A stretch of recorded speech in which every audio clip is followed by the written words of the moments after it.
And we're back. We are back. Greetings. Thank you. No worries. Yeah, man. How you doing? I'm very well, thank you. Actually quite tired today. Yeah, you had a holiday, didn't you? I did have a holiday. It's exhausting. Don't have holidays. Unlike you to have holidays. I know. I did 3 days in the dark. By in the dark, you mean? Well, 4 days technically, but yeah, not looking at YouTube at all. Which is the most Groundbreaking for you. terrifying experience of my life. I'm impressed. I'm very happy for you. So I'm going to jump straight in. We're talking about rejection. And I've just rejected you there, mate. Soz. So good. But I'm going to ask our viewer. There's 2 cameras there now. I don't even know which one to look at. So, rejection. The last time you were rejected, how did you process it? Was it to run away from it, ignore it, or was it to look inwards and value whether maybe that was something you need to change, or was it a them issue? So I think sometimes when we're rejected, we feel that it's more of a reflection on them, or sometimes a reflection on us. So, Will, talking about romantic rejection, have you ever been rejected? How does it feel? I think I'm probably rejectionless. Rejectionless. Yeah. However, Got 100% success rate. yeah, during the pursuit phase. Actually, no, it's not true. Oh, I was rejected once. once. Dumb decision on her part. I'm now a Absolutely. successful YouTuber. Although you've not ever been recognised. I've never. Oh, it's so annoying, man. So annoying. How many people? How many views do I need before somebody will go? That's Will Taylor. You've also said you don't want that fame. No, I want it. I need it. I need it. Yeah. Like you don't work. You don't. Recognise me. You don't become. You don't push this hard for this long without wanting some sort of recognition. You know. Or validation. Or validation. Yeah. Yeah, rejection. Rejection. Yeah, it's like, I don't know, I've always not really cared enough about the result of anything. Interestingly. I think it's part of the reason why I've been able to stick at YouTube so long. Because whatever happens, it doesn't matter. I'm just going to do what I want.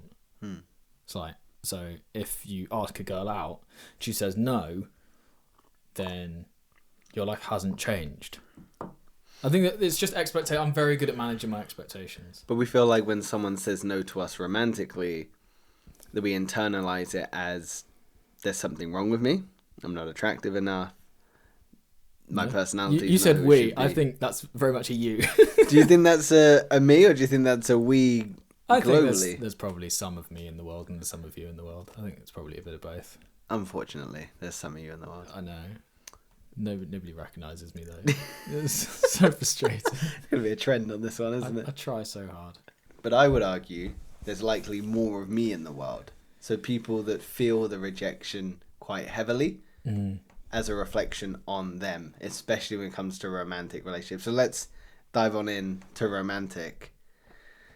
I would say people take rejection as feeling sort of unloved or undesirable. Would you disagree? No, I wouldn't disagree, but I do have a big caveat. What's your caveat? What's your asterisk on the side? So I think people ask people out who they have already built up so much in their heads and put them on a pedestal, and in their mind they've already built their future, like they can't live without them in their lives, that sort of thing. You've instantly gone wrong. And I think we've spoken about putting people up on pedestals before. You're creating a power dynamic. Yeah, it's just dumb because at best they say yes and you feel inadequate, or they say no and then you would just refuse, which is sort of what you know, it's like, yeah, of course they refuse. You know, it's just no good. You need to be an equal with your partner. But surely if you are asking someone out, there is that element of, wow, this person is incredible. Look at them. I want to be with them, near them. Just ask them out. Just ask them One out. of them will say yes. Eventually you get to number 2 and they say yeah. Number 2. I wish my success rate was 1 in 2, Will. I don't know. I think I'm just tolerant, you know. So, obviously you're in a standards very are- happy Yeah. relationship with Soph at the moment, so it's hard for you to empathise. Maybe you should be asking me these questions, but have you ever asked someone out, like old school, in terms of... Yeah, I did at Sainsbury's back in the day. Okay. Do you remember with Yasmin? I do remember. Yasmin. I'm just going to have to mute it, so I have to shout it anyway. Yeah, I asked her out. She said No. Well, no, I think I asked for her Instagram, she gave it to me, and then she just blocked me immediately. Jesus, that's brutal. But it is what it was. Oh, and then there was also Poppy as well. Mm. I don't want to have to meet all these. I'm going to stop saying names. Yeah. Yeah, I was like, do you want to, I don't know, go for a walk or something? She said, no, I'm busy. And like, she probably was genuinely busy, but I was like, okay, well, that just means she's not interested. It's like, no, you've asked her on the day if she wants to go for a walk that afternoon. So how did you internalize that though? Because if you're very good at just being able to compartmentalize and move on and rationalize and take it on the chin. So how were you able to do that without, for sort of actionable steps for people that are listening? And then you can ask me the same question and I'll tell you about how I've had many breakdowns. I think, what's like a bit of bad news that somebody gets that's like, not, okay. For somebody that's not that into sports, it's the sort of, my team lost. Damn. Anyway, on with my life. Yeah, okay. That's the exact level of feeling and commitment I have at that stage of asking somebody out. So if it's an immediate no, then fine. I haven't been lucky enough to go out with somebody for like 6 months and then be rejected. Mm-hmm. Or unlucky enough, I suppose you should say. Unlucky is probably the better choice of words. Yeah. Because to commit with someone for 6 months and then them say no, or at least at any point, because ultimately a breakup is some sort of rejection. Yeah. In a sense. It's just, I don't know. But yeah, it's just like, oh, damn. Anyway, on with my real life goals and just crack on. So you see it as more of an inconvenience? Yeah. That they've said it's no? like, I know where I sit in the great grand scheme of life. Like, I know the number one thing is become as big as possible so I can run as big a business as possible and I can own my big land with big country house and have a nice car and have all the materialistic stuff and know for certain that it doesn't make me happy. And then I can just enjoy bringing up my kids and teaching them. Like, I want to pass on my knowledge, but the thing is I need to prove to myself that I have the knowledge. I feel like I know how to grow a big business. It's just I know just as much as you do in terms of evidence. Yeah, you need practicality. You need. I want to go. Look, no, I built this £100 million business from nothing, and here's the evidence. So now I'm going to teach you how to do exactly the same thing, and my kids are just going to. It's my job to get a family up to 10 million in revenue. And then where do they have to go from there? Kids have to get to 100 million at least, and then their kids have to get to 1 billion. But I think it's all possible because, like, the way AI is going, I've got what I thought my great grandkids' technology would be available for them. Like, I've got it all now. So God knows, like, I might be able to get us to 1 billion. Who knows? That would be amazing. It's irrelevant though. It's like you just give it all away. People don't though. It makes no sense. You've got to pay so much tax. It's like I'd rather spend the money on causes that I believe in than pay it in tax. People don't pay tax though, Will, do they? If you're a UK resident, you should pay tax, man. I agree. I absolutely agree. So it's interesting that you say rejection doesn't weigh on your self-worth. Because I never considered it. Why would it? That seems really unhealthy. No, I would agree. So you're suggesting that the self-worth should be intrinsic rather than external? Yes. Because otherwise you're going to be in a world of hurt. No, I agree. But people look for external validation that their place in the world is right, or that they feel validated by people that they've put on the pedestal. Like, for instance, so many people ask out people that they perceive to be attractive because they want to be validated by someone they perceive to be attractive. And it also then hurts even more if you ask someone out that you maybe are not that fussed about and they say no. Sometimes that can even hurt more because it's like, wow, if I wasn't even that fussed and they're not fussed, what does that say about me? Yeah. I think people take rejection as an internal struggle because when it comes to relationships, or at least trying to hook up or pass on genes, whatever you want to call it. Pass on genes. Sexy times. I know, pass on genes. These are my Levi's. Yeah, it's a weird choice of words, but I went with it. Engage in coitus. There we go. That's the one. We found it. When they want to engage in coitus with their paramour, so we need to like pass on our genes to survive. This is how the human race has evolved. So if Someone has rejected you are effectively being excluded from evolution. That's one way to look at it. It's a very intellectual way to look at it in the moment. Yeah, in the moment, like, oh my goodness, I am never going to procreate. Do you want to go for a cup of coffee? No, thank you. I'm busy today. Oh my god, I'm not going to be able to pass on my genes forever. Like, I've just been rejected from evolution. It's like it's just a bit extreme. It is. Yeah, I agree. But people are going to think in that sense that one isolated rejection means that they will always be rejected. So one will then mean that they'll stop trying and they'll just reaffirm that they're not worthy. Is that genuinely the problem people have? I think that's the problem people have, yes. That's bonkers. That's how people Why does one rejection mean that you're no good for it? It just means that one person thought no. But people put so much pressure on the idea of pairing with someone, finding someone they find attractive. And again, it's not that common in this world to ask people out, that when it happens, it sucks. Just ask out 100 people. Just do it. I think Alex Hormozy probably coined it, but if he hasn't, I'm taking it. Just 100 of anything. You do it 100 times, no matter what it is, and you'll get good at it, and you get good results. 100 rejections. 100 of anything. Like, if you want to play guitar, do it for 100 days. If you want to do a podcast, do 100 episodes. If you want to get a girlfriend. There. Oh, wait. Yeah. Yay, look at us go. If you want to get, like, girls, ask out 100 girls, and one will say yeah. Maybe more than one will say yeah, in which case you'll get the one you want after you've asked out 100. Do you think there's a reality where you might ask out 100 girls and 100 girls says no? I think only if you're a fat slob that lives in his mum's basement and you only ask girls out that are literally walking down the Victoria's Secret supermodel stage, yes, I think you'll probably get rejected 100% of the time. Mm-hmm. But if you're, say, a normal bloke, in fact, even that fat waste of space, like, if you just ask normal people out in normal environments, like coffee shops, like you go to the same Starbucks every day and you like the girl behind the counter and you ask her out and then she says no. Okay, that's one rejection. You go to Costa, there's another one. You're like, oh, she said yeah. Like, it's so easy. Okay. People want to say yes as well. At the end of the day, like, women always prefer to be approached. There's evidence to suggest. Do you think in this culture women still want to be approached? Yeah, I think there was a study done. Like 80% of women want to be approached, but 50% of them feel threatened whenever somebody approaches them. This is it. So which is why you've got to do it when they're working. I think that's an important distinction. You think when they're working? I do, and I'll tell you why. Tell me. When you're working somewhere and a customer approaches you, your automatic brain isn't to reject, push away. It's, okay, well, my job right now is to make them feel welcome and make sure they're having the best experience of their life, right?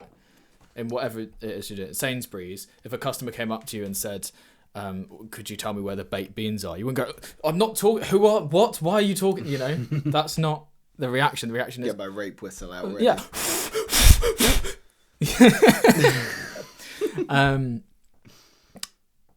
So your reaction is to help. Okay. And so if you ask out people that are behind coffee bars or bars, first of all, and when I say bar, I don't mean places that sell alcohol, and I don't mean late at night. Okay. These are two bad places to ask people out. If there's a girl behind a bar and it's late at night and you ask her out, how many other guys do you reckon have asked her out that night? She's bored of being asked out there, right? She's not the person to go after. I don't care how much you like her. Just she's a lost cause. Unless you bump into her at yoga or something, it's like, no. Okay? Coffee shop, Costa, whatever, go in there and say, you know, hi, maybe go there a couple of days that week. You know, not every day, just freak him out or something. But you know, you don't have to have a list of when she's working, when she's not. You know, you weren't here yesterday. Yeah, I waited for you. So just go out, and then after you go, hey, I think you're really cute. Like, would you want to meet up and go and do some mini golf or something? Just do an activity. You know, you don't just want to watch a film at the cinema. Yeah, unless that's your thing. Unless you're like obviously just a movie geek. Yeah, but I think that's a bad first date. It is. It's like, let's just sit next to each other in complete silence. Actually, it sounds amazing. Take it back. And how single are you? Very single. That's definitely more of a 27th date, not a first date. When you're sick of the person, you don't want to look at them. Yeah, actually, I've learnt a bit too much about you now. Can you shut up? Yeah. That's Do you it. think when they're working is a good way? But I do. to bring it back to... Not when you're working there as well. No, That's an obviously, important yeah. distinction. You must be the customer for them for that little trip to Yeah, work on psychology. workplace relationships are not a great idea. You've got a strong thing about not asking women out in the gym. I do. Explain further. I think at the gym, people are there to better themselves.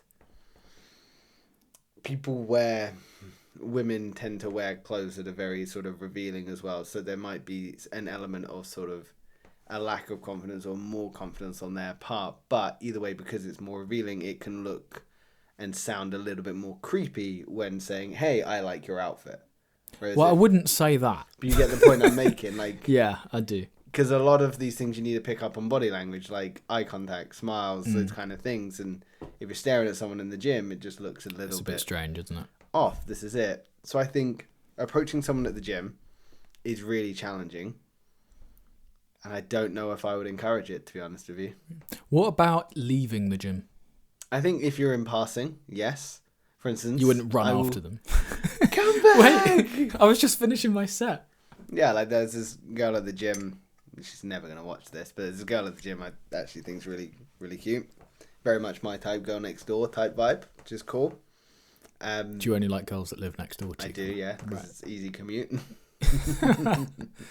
And easy for when the breakup happens as well. This is it. You don't have to move your stuff too far. It's just clean, isn't it? You know, wash your hands of it. Hole in the wall, just push it through, rebuild the wall.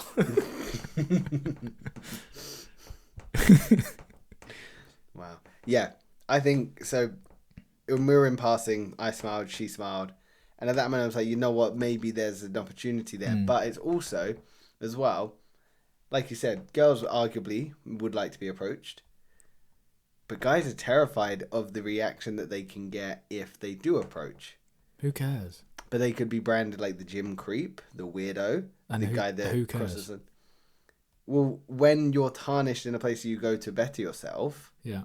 that's a label that's not going to go anywhere. You're going to feel uncomfortable because there's going to be a lot of judgment on you. From strangers. Yeah, but who- ultimately we need to survive in a community, and if you're going to a place If we were consistently- all leaving the gym and going to sit around a campfire and sing Kumbaya, fair enough. But as we just go to the gym to better ourselves, strangers thinking certain things about you makes absolutely no difference to you just then in the future going there and working out. It just doesn't. Like I'm constantly I'm the guy in the gym that nobody wants in the gym. That's who I am. I'm the guy that's like shouting at my girlfriend whenever she's doing reps, like, "Come on, you can do it!" You know, Will hasn't done the washing up. You know, that sort of thing. Like really, like everyone I around. bet that gets her going then, doesn't it? We got to the top of Snowdon. I've just walked up Mount Snowdon for those who are interested. There He you has. go. He's gone on holiday to Wales. I was mountaineering. He was. For- With a nice little beanie on. I bought that at the top. Did you? I've At the still- top? Yeah. There's a guy selling beanies at the top. No, there's a proper cafe up there. What? Yeah, there's a tram train line Oh, yeah, to get I up know to the that, top. yeah. Yeah, so they must have built it using that. Damn. There's a full cafe, viewing gallery, toilets.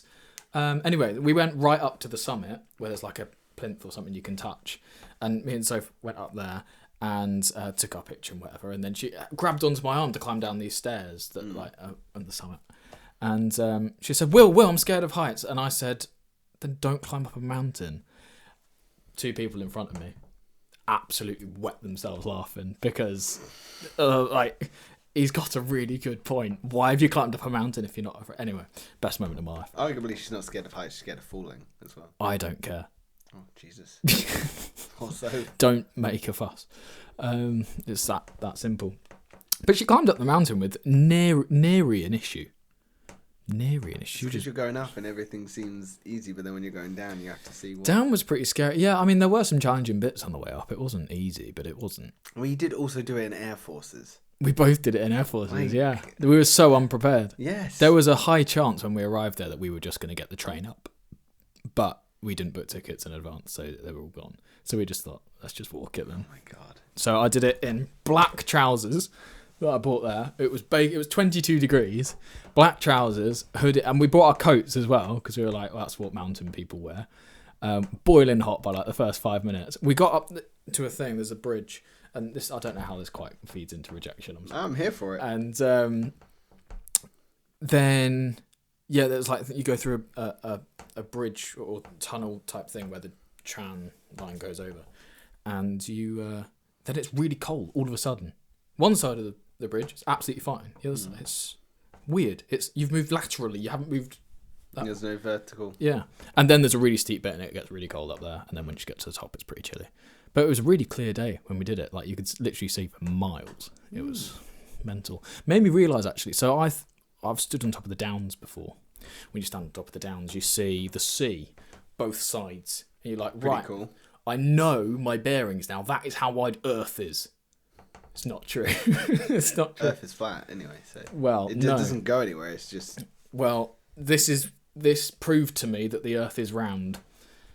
Stood on top of Snowdon. disagree. I thought I'd seen the edges of the Earth. They go on for like double at least. They do. It's true. And there was no miss. So it was unarguable in my brain that is actually like. But now I'm thinking, well, what if Snowdon was taller? What if I went up Ben Nevis? Yeah. That's an extra 300 meters taller. I'd be able to see even more. If I wonder how high I'd need to get to see all the way around the world. I don't think you can do that.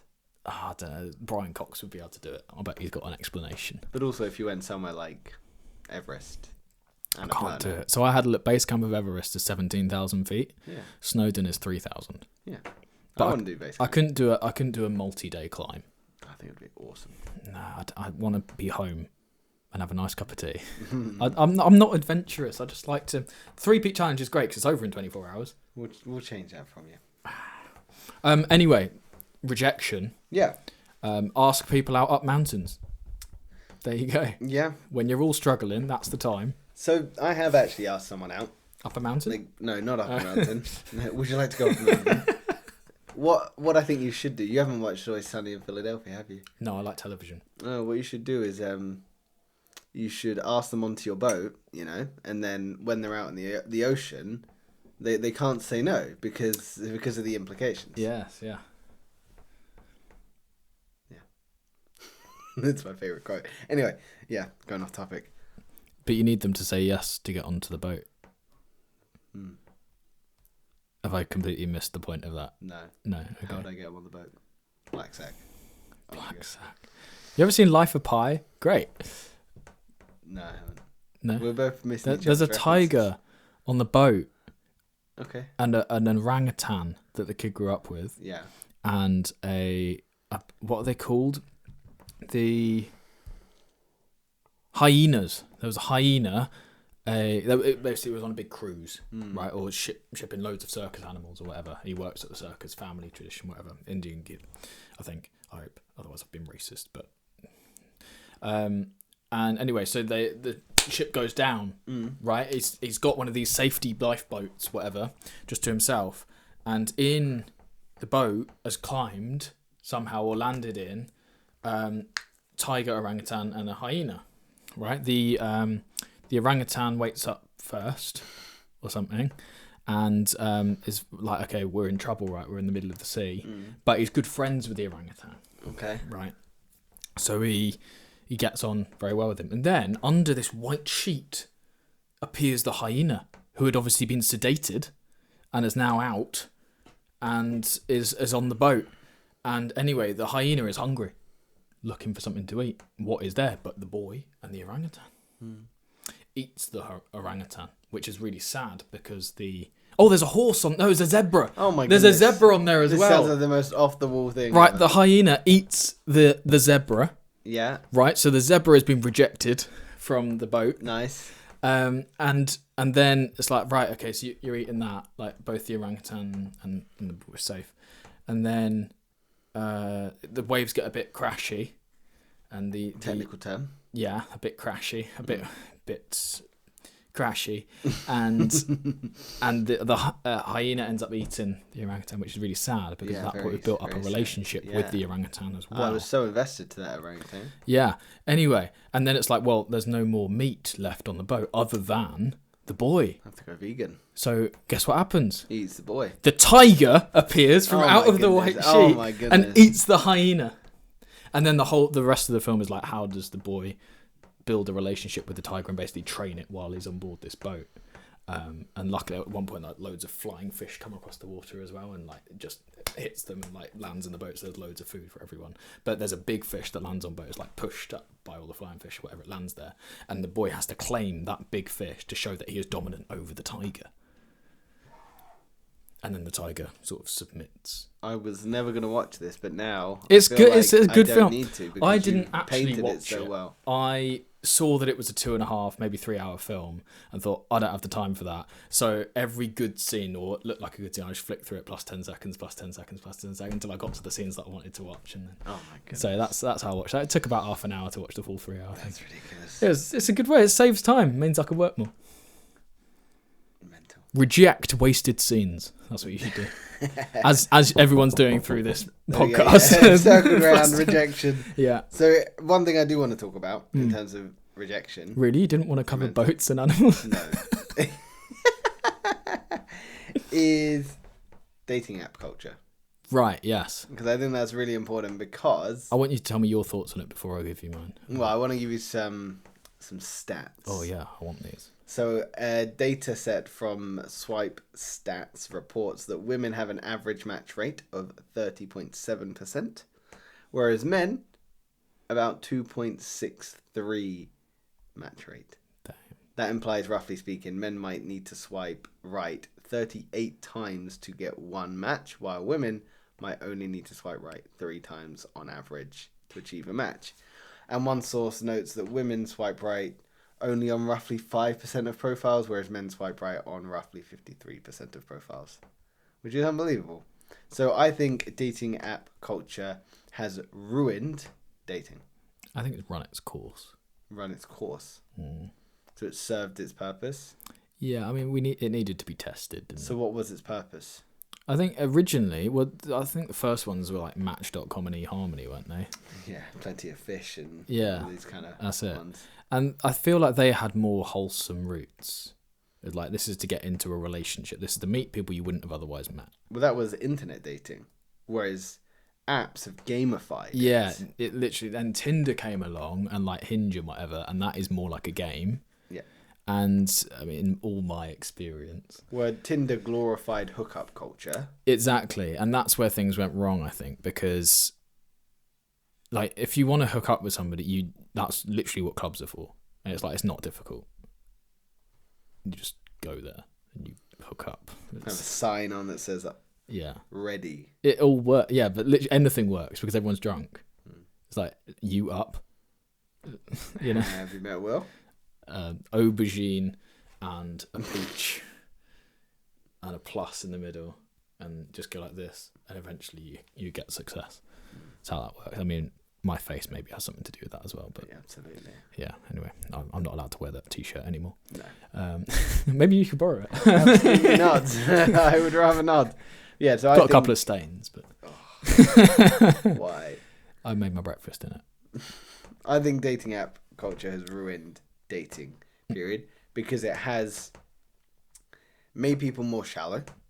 It's made people look only on purely aesthetics initially, whereas you might not see the personality and the professional traits that someone might inhibit. Again, when we're looking for a partner, ideally, you're looking for someone that would be a good match and someone that would be a good parent. So someone that you would be comfortable raising kids with. How are you going to gauge that from just swiping? And then again, it takes so long of just trying to communicate with them when at their beck and call is all of your social media history, all your profiles that they could view and gauge this assumption on you before they've even met you. I think it's ruined dating, and again, it's implied that everything needs to be online, so it's taken away that human element of just going up to someone at the gym, at a coffee shop, at work as a client or customer. It's just ruined it. Yeah. I think it's a shame. It's also, I think it's built a lack of trust. It's like, I don't think, and quite rightfully so in a lot of cases as well, I don't think a lot of women trust just a random man they meet on the internet. Fair enough. Right? Yeah. It makes complete sense. Like, the one time I met up with somebody through Tinder, like, I was scared. And I was the man. you know, was the man. Mm. So it's just nothing. But also, I think if you just want to find the love of your life, just do stuff in your life, and they appear. That's how it works. Yeah, if you want to find someone, you need to actually go out. You know, you need to have similar interests, similar hobby, be in similar places. We have friends that are single and they don't do anything with their time, and it's like, so what are you doing to meet someone? Well, I'm fine by myself because I'm happy doing what I want to do. You don't change. You're living the same day every day. You've been in Groundhog Day for 10 years, bro. Like, you need to go out and you need to do something new. Put yourself in a new environment, meet new people, have new conversations, spark new interests, make new social connections, and then see what blossoms. Yeah, or ask other friends if they know anyone. Yeah, I think that's a lost art as well. Like, I went out that is honestly the best way. Well, it's true. So I went to last night. My friend Jack, his partner, her work had an event. He didn't want to go alone, so I was like, "Do you want to come out with?" And I was like, "Absolutely, I did." Got chatting with so many different people, all very attractive young females, all of which had partners, which was very annoying. But you meet new people when you're out there because you're making these connections and you're going out of your comfort zone. You're not going to meet someone you're not going to stumble in the street and go, "Oh, here they are." Yeah, it's crazy. But one thing I do think dating app culture has encouraged is ghosting. Just that lack of accountability. Yeah, it's like it's zero commitment, isn't it? Yeah, this is it. It's bad. And again, someone with maybe a less robust sense of self, which arguably you could say a fair amount of people on dating apps have, because they're almost looking for that external validation of how many matches can I get. Where it's like you wouldn't be on there unless you were a good enough real life human. If you were good enough in person, you'd probably have met somebody. That's the story I used to tell myself. You're attacking me. I'm attacking everyone. Everyone that's single. Come at me. Anyone that's single, come at Will. If you're because I genuinely believe there's no need for dating apps. I think it's only social media that's widened everyone's horizons. I think that's why so many relationships break down as well. It's like, because you've seen everybody in the world, basically, that you would ever... because of social media, you've effectively seen so many more faces than you would ever possibly see if you still grew up in the village, you know? Yeah. So you used to have a pool of 30 women maybe in the village that you could potentially go out with, right? And 2 of them were your sisters, so you couldn't go out. So there's 28 left, you know? And some of them with your mum and your grandma. Anyway, it goes on. So there's 2 people in the village that you could actually... but that's your pool, right? Yeah. The problem is now, if you make online dating the norm, which is essentially what's happened, or is everyone's default. That is how most people now meet. Nobody thinks, everyone's first thing that they jump to is I am single, I need to meet somebody online dating. That is the thought process. Yeah. Not, I am single, I need to meet somebody. Let's ask my friends if they know anybody that they could recommend, or if they know somebody that's up for going out on a date or just having some fun or hanging out, whatever. Or what clubs could I join? It's I've always been part of a tennis club. That's a great way to meet people. And maybe the other thing is everyone thinks, oh yeah, but what are the chances the love of my life is just going to be at that thing? They might not be. Number one, they might.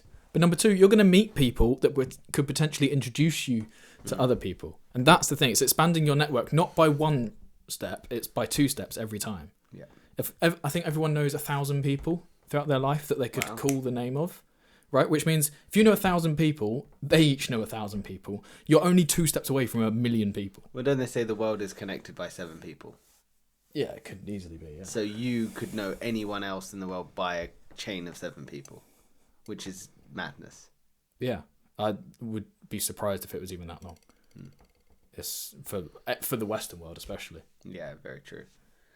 But yeah, if you wanted to know little Tundi in outer Nigeria or whatever, in a local village, that might take a few more steps, you know. But Boris Johnson, for example, the likelihood of me I know BJ. Well, this is the thing, right? Yeah.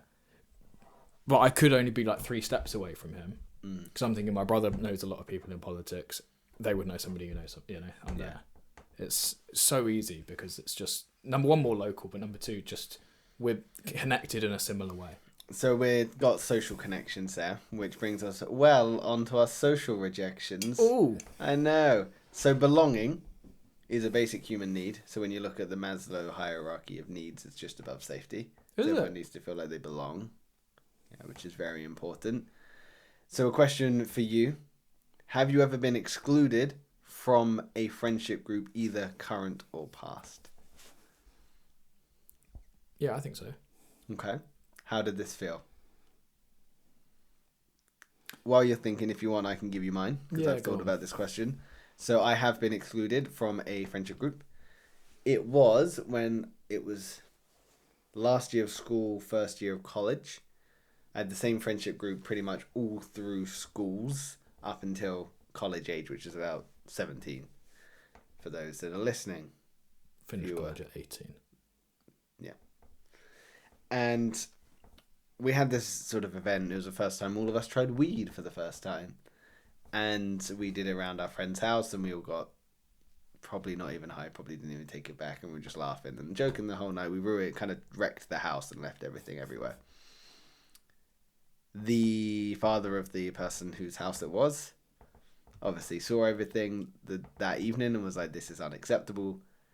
I think the son blamed it all on me.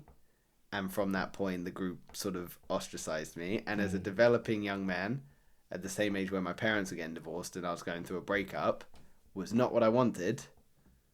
But I have to say, it was probably one of the best things that's ever happened to me. Because Because of the type of people they were. exactly. Yes. So the exclusion, although it felt lonely, it felt so cripplingly lonely that I just felt completely isolated every single day I went into college. I hated it. Like my second year of college, I wasn't there. Like I'd go to one class a day, and then just come home because I didn't want to be there. But as time progressed, I realized the value of those people, and then the value of the people I was continually to spend my time with, and that's where I met a lot of sort of Erie, Stevens, Tim's, and then later comes you and Josh and everyone coming in. All the names that people know. Yeah, everyone. Absolutely, everyone's got an Erie. Everyone knows an Erie. Everyone knows a Tim. Everyone knows a Josh. Everyone. This is it, yeah, everyone. Maybe not Erie, but everyone does know a Josh and a Tim. Yeah. And a Stephen. Will and a Stephen. Maybe not a Will actually. I haven't met. Oh, I've met a couple of Wills actually. No, I know some Wills. There you go. Jax is another one. Yeah, this is a very popular name. I've never actually met Jack. Have you not? I've seen him a lot, Yeah. but I've not actually. Met him. I don't just want to walk up to him and be like, "Hey, I know Connor." You should. When they'd be like, "Connor." Yeah. No, Oh wait, you're not Jack. yeah. So I think in that moment it's so easy to get down on yourself and think that you are the problem. But sometimes if you take a step back and try, like you say, try and rationalize it, which is really ironic that I was able to do that socially, but when it comes to romantic connections, I do find it very challenging because I do think it's a reflection on my self-worth, because I struggle to self-validate myself and find my own worth. So when I'm asking someone out, I'm fearful that they will see all the flaws and imperfections that I see in myself. But ultimately, no one thinks about you as much as you think about yourself. Also, that's fundamentally flawed. Tell me. When I ask somebody out, I want them to see all my flaws. What? Because I'm in a relationship, I'm purely after security. Yeah. It's the number one thing I want. So I want you to see me at my worst. Yeah, but not when you're asking them out for the first time. Yeah. If they say yes then, and you're interested, you've won. You only get better from there. Yeah, agreed with that. You are only going to get So better you are- from there, you are but the you're fruit- not projecting your best version of yourself, which ultimately they're going to look at and go, You're projecting your best self at that time. But for my girlfriend met me freshly dumped and freshly fired. Like, it doesn't get much worse than that as a man, because you're supposed to be the provider, Yeah. you know, right? So I'm really low self-esteem and no income. Yes, I had some money in the bank, so I was okay, but fair bit of money in the bank. a little bit of money. Dollar bills, yeah. Anyway, but what that allowed is for us to then develop our friendship, and it was better that we developed it as a friendship, because it was like no pressure, first of all, and then it's like just built everything from the ground up. It's literally like she's been with me since the start of YouTube, like, and think how big that's gone on to become. Like, if she ever leaves me, I'm stuffed, absolutely stuffed. I have no idea how I would go about actually meeting somebody because the pressure is too high. You've just told me. Well, yeah, and that is the strategy I would implement. You just ask out 100 people. Ask out 100 people, do it in like coffee shops, go to the tennis club, ask if anyone knows anyone. Like, but I think there's probably more time pressure on me than there is you, because I'm interested in having kids and you're not sure. Yeah, fair enough. So it's like you could stumble through 5-year relationships all your life and it really doesn't matter. Yeah. Obviously, it's not the best thing for your emotional health. Yeah, but absolutely. Yeah, that would like, be brutal. There's no end goal really with the relationship. It's like I'm just gonna die with you. You know. Wow. That's Whereas what you want happen. to procreate. Whereas I need to like pass on my genes in a hefty way. I told you, pass on the genes. It's gonna catch on. I did it not in a natural hefty way. Yeah, no, it's that a implies hefty a way. lot. It is a lot. It's a lot to deal with. It's a lot of genes, all kinds. Fred and Gregory? No. What are the names of genes? I have no idea. I don't know. There's one. Denim? F and F. Sainsbury's. TU. George. You're naming the bottom end of genes. They're all genes. They all work. I think these are F and F that I'm on now. You're on now. He's on his genes. I sit on top of my genes. I don't wear them. He does. It's very off-putting. It's it works better with the female guests that we never have because we can't get any female guests. We've yet to have a guest. This is true. Subscribe. Yeah. Okay. So to bring it back, like quote of the day. Quote of the day. That's gonna be. I'm gonna get on a t-shirt. Quote of the day. Nice. Yeah. So, in terms of social rejection, childhood versus adulthood, I think childhood is easier to understand.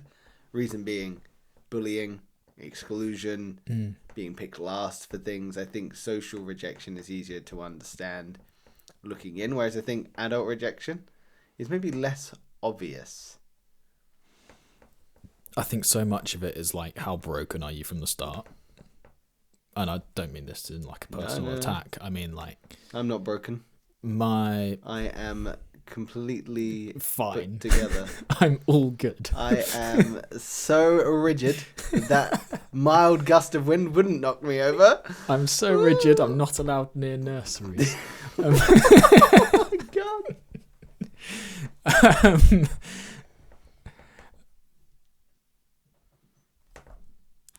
I think it's important.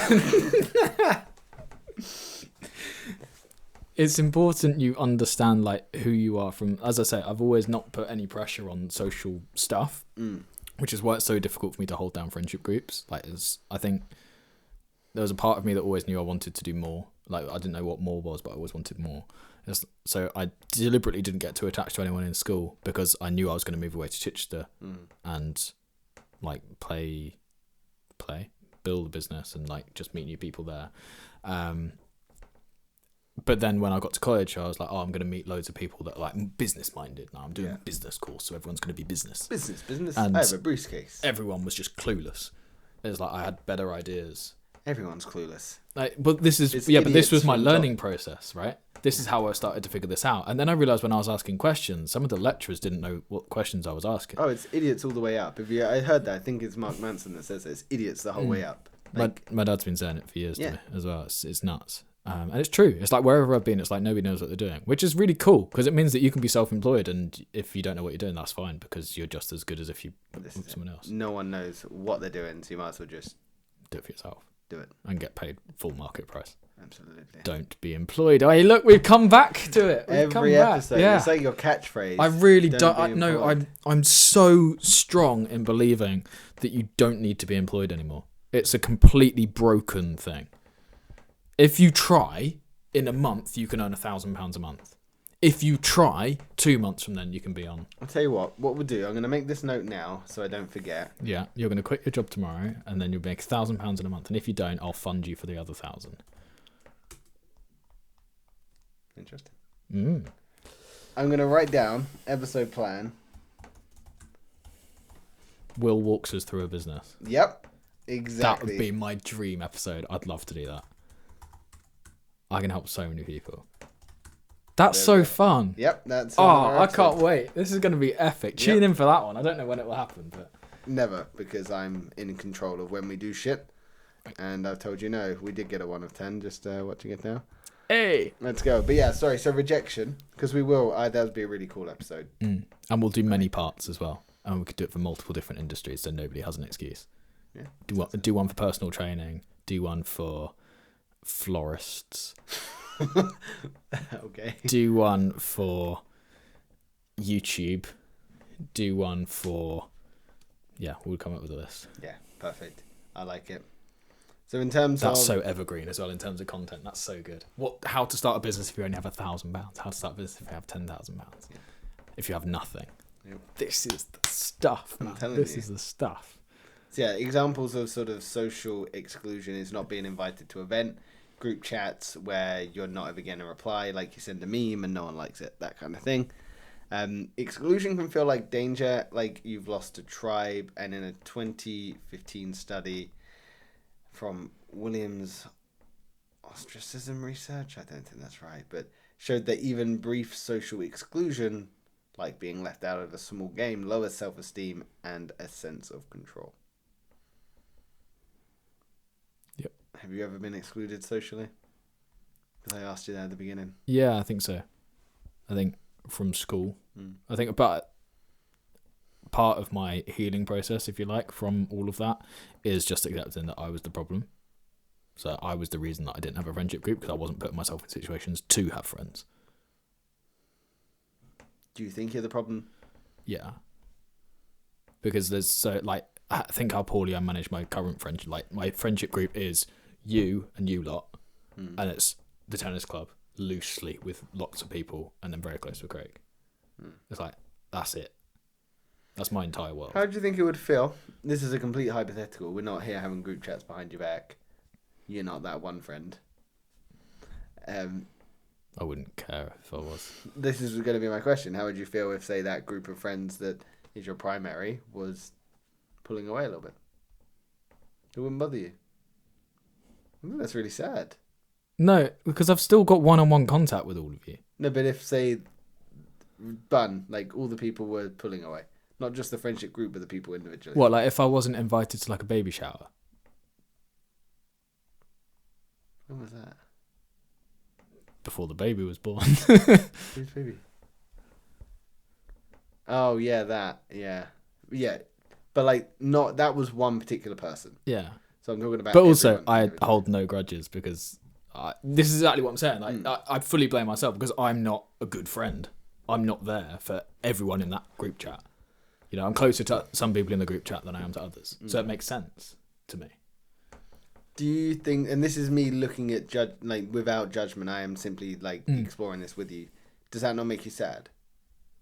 I think I just am who I am. I'm okay with that. Yeah, no, I like that. It's like if I'm a shit friend, the only person who loses out is me. Yeah, agree with that, yeah. And the person I'm being the shit friend to will either deal with it or they won't. But I also think there's an irony of exactly what you said. So, for example, I had two very close friends. I met them on a winter season. I was at one of theirs wedding. I was the photographer at his wedding. We all got on like a house on fire. I had a really fucking busy year. I can't remember what was going on, but there was just so much personally going on that he invited me to this thing. I said I was going to come. The weekend came around. He was like, dude, like, what are your plans? I was like, this was this weekend. And he went, yup. And he was furious with me. Like, completely disowned me as a friend. Because he was like, I value people that show up and make the effort. And I was like, you know what? Valid. I forgot. That's on me. But also, you are a friend to me. You have known I've had a shit year. And the first thing you do was attack me. So I think there's elements here when it comes to social interactions that they're completely nuanced, but also you have to understand the role that you play and the role that others play as well. Like you say, so if I noticed you pulling away, I would make more of an effort with you because I value you. And I wouldn't be like, well, it's a reflection on you or me. I'd just be like, we need to work to see if it's a friendship we want to continue pursuing. Yeah, for sure. That's sort of my mindset with every relationship. But I as we were just talking there, like I was hit by like a big rock over the head. It's like I don't let anybody go like deep on me. Like I don't let anyone. Don't laugh. I'm sorry. Don't crack a I smile. tried. Don't do it. This is we're to a higher level. Yeah. Okay. Right. Deeper on me. Like it's really like I don't let anyone get below the surface. Really. Why? I don't really know. It's just, do I need people below the surface for a start? Do you know the answer to that question? Are you asking me? Sort of yes to all. It's like, okay. I'm probably not the best person to answer this because I have spent a lot of my life demanding independence from myself because I needed to keep myself safe from the lessons I learned in my childhood, which is to need someone else is a very dangerous and vulnerable place to be. So to be independent is the safest way. However, I'm teaching myself that having friends that know you and understand you provides you with the most amount of comfort and support you'll ever experience. For instance, when my ex-partner and I broke up, I felt extremely low. I didn't reach out as much to my friends as I should have done, but when I did, I was met with unending love and patience and sympathy. So I think, yes, I think letting people in is an extremely valuable tool. yeah. What about, because in friendship groups, you have the people in your, say you have a group of 6 friends. You have the people that you're closest with, the people that are a couple of steps out from that, and then the people that are like on the edge but are still in the same group. They're all at the same things, but you just know other people better, you know? The wedding that we went to recently is a good example of that. Like, you know everyone, and then suddenly it gets like, I don't know who you are, you know? So it's like you feel comfortable telling a couple of those friends. Yeah. And then, but just with the very nature, because, so say I'm, of my closest friends, it's the closest 3. And then, but one of those 3's closest friends is in my second bracket. Yeah. But because they're their closest, they trust them, right? They might trust them with my information that I wouldn't have trusted with them if I go deep. Does that make sense? But would you trust the person that you've told to keep it to themselves? For instance, well, I don't think I do. I don't think I trust anyone. There you go. I think that's the issue. I trust Soph, trust. But that's about it. There you go. The issue is trust for you then. Yeah. Because if you told me something in confidence, you went, Connor, this is between you and I, I'd be like, okay, great. Let me just record the conversation. But no, you get the point I'm making. Like, it wouldn't go anywhere. Like, if someone says something to me in confidence and they want it to be kept between us, then that's the way it stays. Yeah. And again, it's finding people that you trust, because it's so you just someone hear might so say that. Yeah, someone might say, "Oh, it's between us," and the next thing you know is they've told everyone. And that, I think, has been my experience as well. Whenever I've had like friends before and I've told them something, it's like it's been better part of an hour before it's made it out. Yeah. You know, it's like. So then you've learned it's safer to just keep things to yourself. Yeah, or just tell Soph, and then it's like it's out. And because Soph didn't come from our friendship group, she's from outside friendship groups. External. She's You an have outsider. other friends. I know. Well, I don't. She does. Oh, okay. It didn't feel like as big of a risk because if she tells people, that doesn't. I don't think there's any knock-on effect to my life and my friendship group. If that makes sense. So it's almost easier to trust an outsider than it is to trust an insider. Does that make sense? When it comes to friendship groups, so someone that's completely removed from the situation, that has no external reason to be sharing, yes, that makes sense, because it's an element of safety. You know, if you were to tell me something in confidence about maybe someone else in the group or something you've felt and experienced, you'd be like, well, I know that Connor trusts X, so maybe he feels like he can share that information because he knows that Will and this person are close. Whereas if that person's completely removed from the environment you spend the majority of your time in, then yes, they're going to feel exactly what you need, which is isolated. Yeah. So maybe that's a challenge for you moving forwards. Yeah. Is to trust people more. And that's not like suddenly you've got to tell everyone everything, because it's little baby steps, but maybe it's telling. Well, I wouldn't. I'd test it. I'm a tester, A/B testing. It's brilliant. So I'd like, after this podcast, I'll tell you a piece of information. And if anybody finds out, then I'll know it's only come from one person. So I know it's you, and this podcast is done. The amount of pressure. Well, there you go. But see, and then you've got the A/B test of the A/B test, which is, do I give you something real or do I give you something fake? Yeah, exactly. Yeah. It's like, you know. I look forward to the test. And then you have the A/B test of the A/B test of the A/B test, which is where I tell you it's either real or fake, and it might be real or fake, but you don't know. At this point, I wouldn't care, but like, just tell me what. I'm not listening to you anyway. Yeah, so you'd forget what the thing is. You're like, this got out. I'd be like, "Will, what?" Yeah, no, it's but I think part of that is like a fear of rejection as well. It's like I would feel rejected by the trust of that friendship with the tightest 3 people that I told or whatever. And then outside of that, I think people start to care less. Absolutely. The further out you go as well.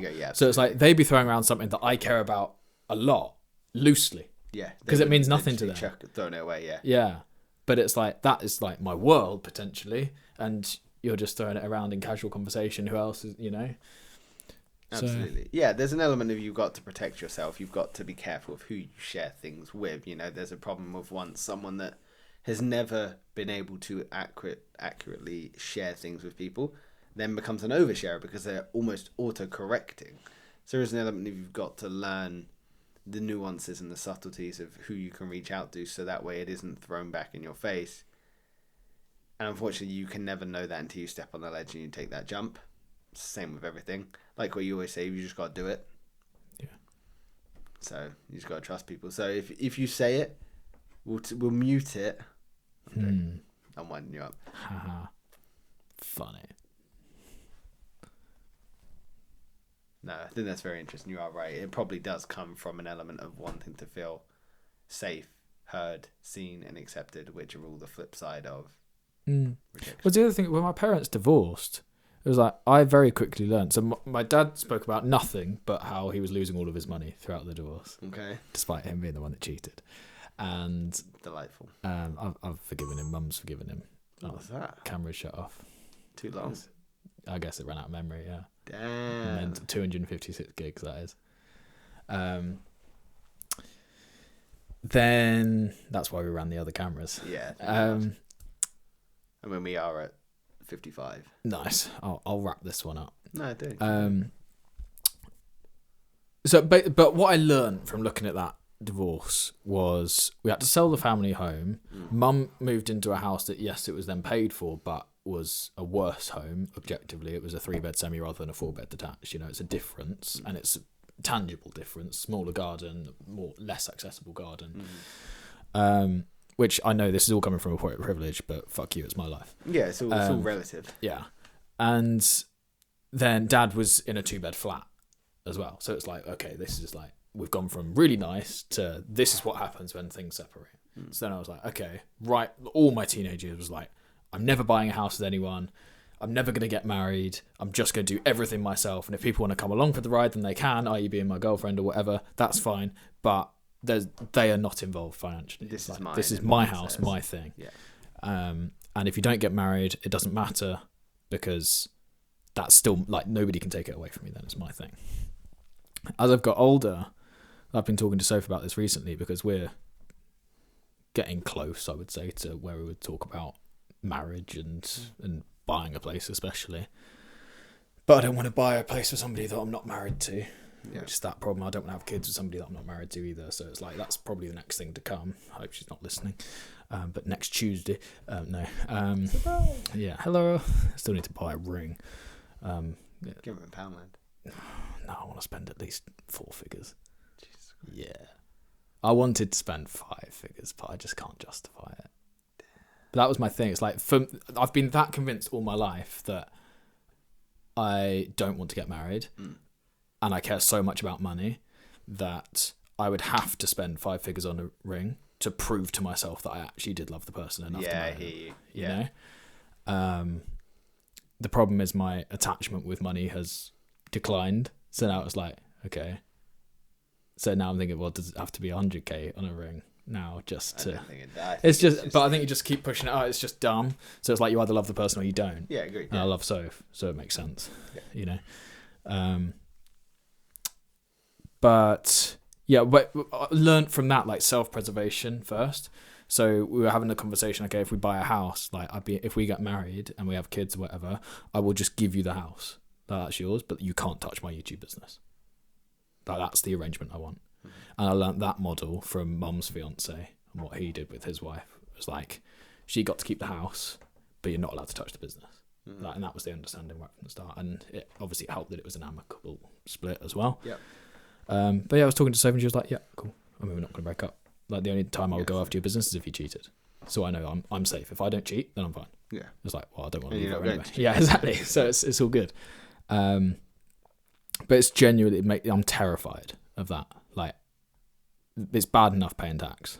Like, I know I said everyone should pay tax, but it's like, it kills you. It sucks. Of course, yeah. Like, almost half of everything you work for, once you include NI, which is an extra 13%, is like, you've lost 53% of everything. So it's scary. It's really scary. But yeah, you just gotta take life at the pace that you want to take it. And this is the other thing. I don't like rushing decisions, but I also know when it's time just to be decisive. Yeah, it's that yin and yang, isn't it? Once you know you've got the most amount of information you possibly can, you've got to make the decision because you don't want paralysis from analysis. Is that also waiting too long can be its own burden? I think you need to, if you've got an idea, you need to wait to let the excitement settle down so you're not making it emotionally. Once the emotion's taken out and you know you want something, then do it. That's it. That's how I feel about it. Like, because everyone can make an impulse decision based on emotion. That's easy. If I made decisions based on emotion, I would have no money whatsoever. I would not be in good shape at all. The things that you want would not be so readily available because you just make bad decisions all the time. So once you remove emotion, for the most part, I think emotion still has to play a part. Absolutely, head or heart, always an argument. But once you remove emotion from the excitement of the decision, then you can make it. That's it. That's the other problem. I think maybe I'm worried that I'm not in touch with my emotions enough. Like, everything I make, I think I have to think the opposite. I've thought this through logically. I know what I should do next. Like, I know the steps. This is my life if I do this. I've got a counter question for you. Yeah, go on. Have you ever thought about that, or is this a new development where you're starting to consider emotions? This new, since the podcast. Hell yeah. It sucks. It's ruined my life. It's just, let's just throw in extra stuff that makes life even more difficult to live. Unfortunately, that's what emotion does, but emotions allow you to feel the highs and the lows so much more. But I don't allow myself to have the highs and the lows. Well, yeah, but you can still shut them off, though. Like, just because the emotion's there doesn't mean you have to listen to it. Yeah. And I know you probably never expect me to say that, but if you find it hard to navigate with emotion, I think it's very much a case of you allow the emotion in when you feel safe to do so. Because you're not suddenly going to start feeling everything and crying because you've seen a cat on TV get run over. Like, you're not that person. That's funny. But you get the point I'm making. You need to allow in emotion when it feels safe and okay to do so. You know, I don't think that is something one can rush into. Because suddenly opening the gates of emotion is, well, once it's open, you can't close that shit. I think that's what I decided to do when I was a teenager, is close those gates. I get that. I absolutely get that. I did very much the same thing. Why did you decide to go back? Did you just miss the highest highs? I think it was because I realised that all of that trauma, all that emotion behind the scene was pulling the strings. It was actually the thing that was pulling the strings. And then I realised, well, I'm not actively in control of these situations, because the things that have caused me grief in the past, that's what's making these decisions. I'm running based on trauma. I'm making fear-based responses. I don't know, I've done so well without emotions. Yeah, and you'll continue to do well with a healthy balance of emotion. Yeah. Because all it is a healthy framing of emotion. It's not a negative framing of emotion. Just because you suddenly start feeling emotion, suddenly you're going to make bad business decisions, and I don't could. You're not going to, because that's not you. No, but if we use it, I'm successful, I think, purely because of my framework. Which yeah, but if I give you a cooking knife, you're not going to suddenly start killing people, are you? Because it's not in your nature. No, I'd love to go deer hunting though. No. No. False. You would not. Bad idea. No, I'd love it. Absolutely love it. I fired a gun. Have you? And I gave it right back to the person. I did not like it. Too much power. Yep. Knowing that I could kill someone in that moment, I was like, nope, don't like this. Yeah, but anytime you've got a knife, you've got that power. Yeah, but It's not framed that way in the UK, yeah, is it? It's very different. Like when I was in the US and I fired the gun there, but also when I was in Kentucky visiting my friend, first thing he did was come out of his room with a fucking huge shotgun and be like, look at this. It's like, get that away from me, bro. I don't even know. Yeah, you don't trust yourself because it's a completely different culture. Yeah. We didn't like it. Like Americans' minds are blown that we don't have guns. Like our minds are blown that they do. Like you gifted your 5-year-old what? Yeah, honestly, yeah. Like no, it's schools only are safer because everyone can have guns. What? The number one target of gun crime in America is kids in schools. Yeah. It's men. Like, how can you see those stats and not put in stricter gun law? I'm not even saying get rid of guns, but in the UK, you're allowed to have guns. By the way, you just need a license if you're like a farmer or you're going to do hunting or like. There's ways to get guns, but it's not mainstream. Yeah. It's like all you've got to do is that. I agree. Well, we are out of time, my friend. So we've had a very good talk about rejection. Yeah, and boats. And boats. And tigers. And hyenas. And mountains, climbing mountains. Yeah, this is it. And the little gift shop on the top of the mountain. Yeah, which you didn't know was there. I didn't know. There's one at the bottom as well, and that wound me up because it's like you can get a thing like the medals. We bought ourselves medals. Oh, yeah, I saw them, yeah. Yeah, right? You can buy them at the bottom. Oh, yeah, so it's just not worth it. Yeah. You just buy the medal and say, I climbed Snowdon, and you didn't actually have to. You should only be able to buy the award stuff at the top. At the top, agreed, yeah. Like, there should be a little thing. It's like, this was bought at the top. Show me your feet that you've walked up. You can't just get the train. Yeah, that's it. But anyway, Will. Show me the blisters on your feet. Exactly. You know the drill. You need to end this with a single word, please. And then we'll wrap up rejection. Scafel. Don't even know what that means. It's one of the 3 peaks. Scafel Pike. Oh, lovely. Ben Nevis, Scafel, Snowdon. 2026. Let's go. Oh, that was good. I enjoyed that thoroughly. Me too.